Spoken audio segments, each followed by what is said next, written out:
It is the mental pain that you're talking about. I must tell you this incident. There was a bishop in the Greek Orthodox community in Istanbul. He came to southern India and he wants to meet a genuine yogi. If you stand, it hurts. If you lie down, it hurts. Namaskaram, Sadhguru.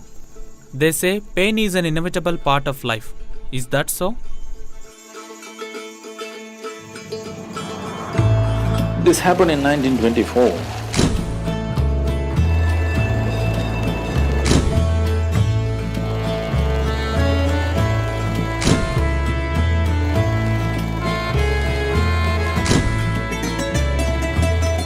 There was a bishop in the Greek Orthodox community in Istanbul.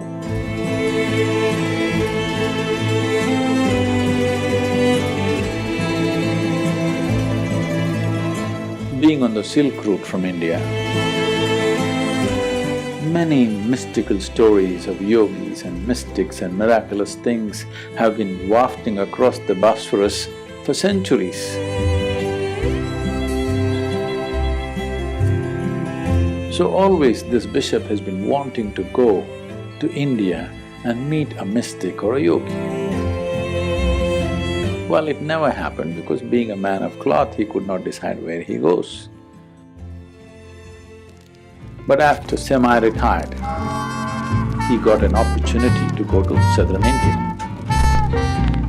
Patiently waiting each day that goes by, staring out windows at stars in the sky, imagining one day I'll be one of them, but patiently waiting till then. He came to southern India and he wants to meet a genuine yogi. So somebody directed him, if you go up the mountain like this, in front of this cave, there is a yogi. He will be there, you can meet him, he is the right man for you to meet.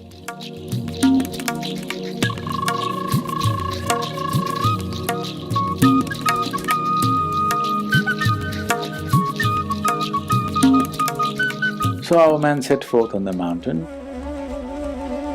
Mountains are not kind to people, you know unless you keep yourself well, they're not kind to you at all.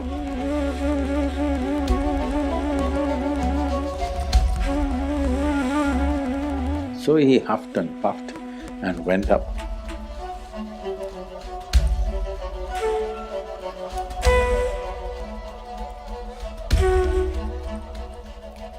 And he saw the yogi sitting there, totally blissed out, eyes closed.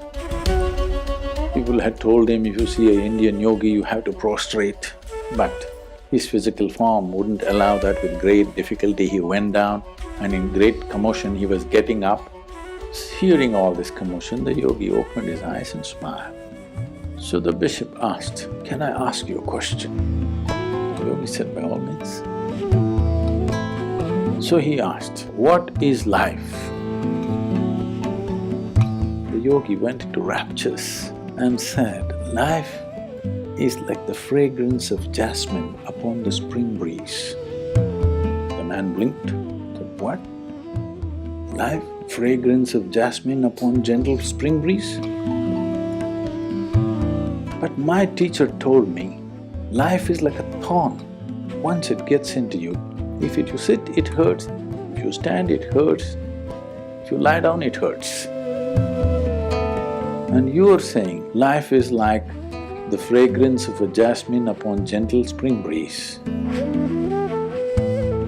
How is this?" he asked. The yogi smiled and said, "Well, that's his life."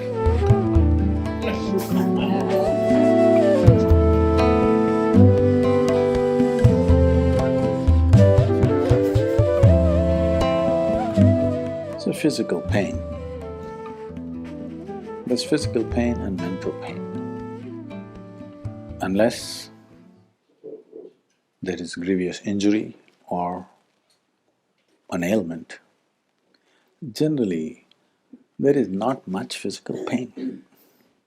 It happens off and on, here and there, but not much. Human beings go through largely mental pain.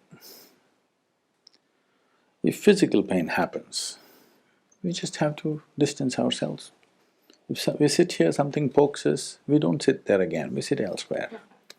Physical pain, we know how to dodge, unless we are in a war zone or some other violent situation, hopefully. That doesn't happen to any human being, but unfortunately it happens to a few. Physical pain is good for you.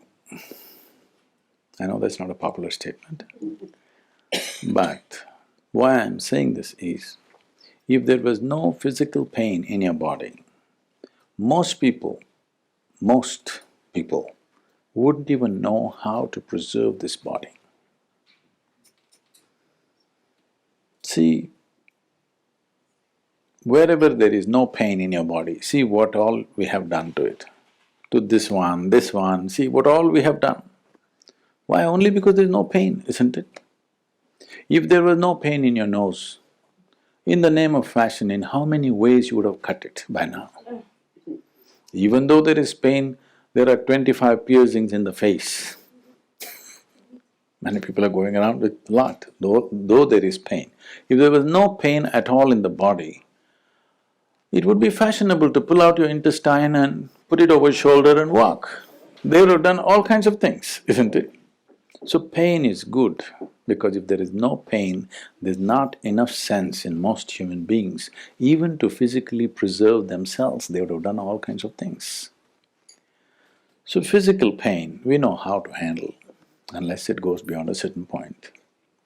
It is the mental pain that you're talking about. When we say mental pain, I must tell you this incident. This was last year, in the month of August. We were trekking in Himalayas, between Nepal and Tibet. We're trekking. I'm in a tent. Someone else is in the same tent, cutting an apple. There's another person who tells this person, "It's a very sharp knife, be careful." It irritates me, because a knife is supposed to be sharp. If it's blunt, we won't call it a knife. And this is not a child, this is a full-grown man. If it's a child, yes, we will tell. I looked like this, but I was at work, so I ignored that and continued my work. Another 2 minutes later, again she tells him, "It's a very sharp knife, be careful." I say, come on, leave him alone. This is a full-grown man, he must at least know how to handle a bloody knife. This is not some spacecraft or something that he's handling. This is a knife. A full-grown man, he can handle a knife. I said, "No, Sadhguru, it's a very sharp knife." And I ignore that and continue my work. And as I'm doing it, quietly she whispers, "It's a very sharp knife, be careful." And in 2 minutes he cuts his hand.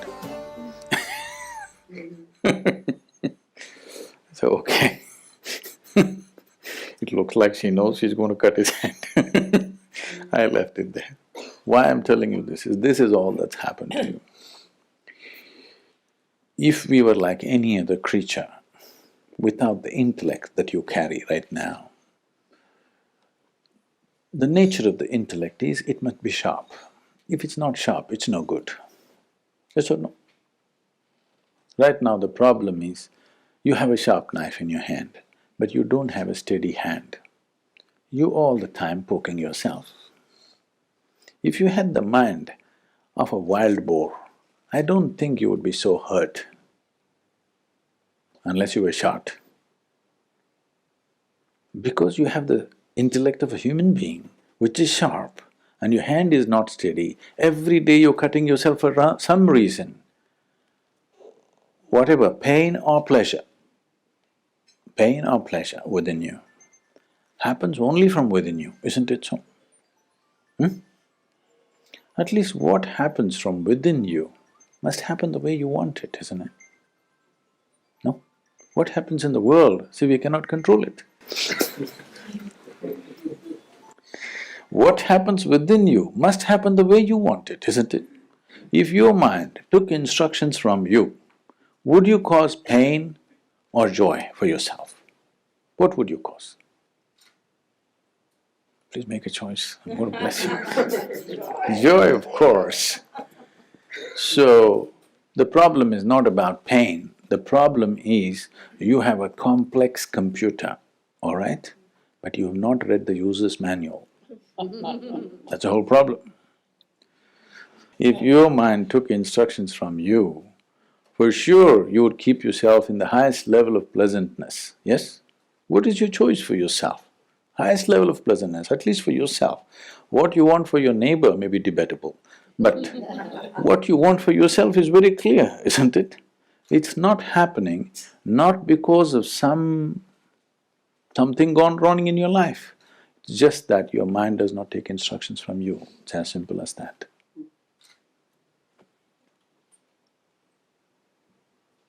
It's time to take charge of that. What is a miracle has become a misery manufacturing machine on the planet. Human mind is the most sophisticated instrument you can find on this planet, yes or no? Do you agree with me? But it's turned into a misery manufacturing machine. All human misery is manufactured here, isn't it? So don't romanticize pain. That means you're not interested in human well-being. There's a lot of romanticizing of pain all the time in the world. The moment you romanticize pain, it means you are not interested in human well-being. You're playing with it. There is music around human pain, there is movie around human pain, there's drama around human pain. There's a lot of romanticizing of this.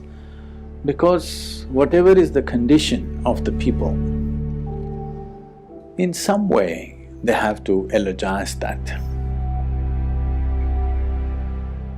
If you're by choice painful, if that's your choice, I have no issue. You want to be blissful but you're painful, this means you have a mind which doesn't take instructions from you, it's out of control. This out of control nature, if you romanticize… See, right now, there are a lot of things, freaky things that people do. They're romanticizing those things, they're compulsions. Somebody's getting drunk, somebody's getting drugged out, somebody is doing something else. These are not done as a conscious choice, these are compulsions within a human being. If these compulsions, if you romanticize, you will never seek well-being, neither for yourself nor for others.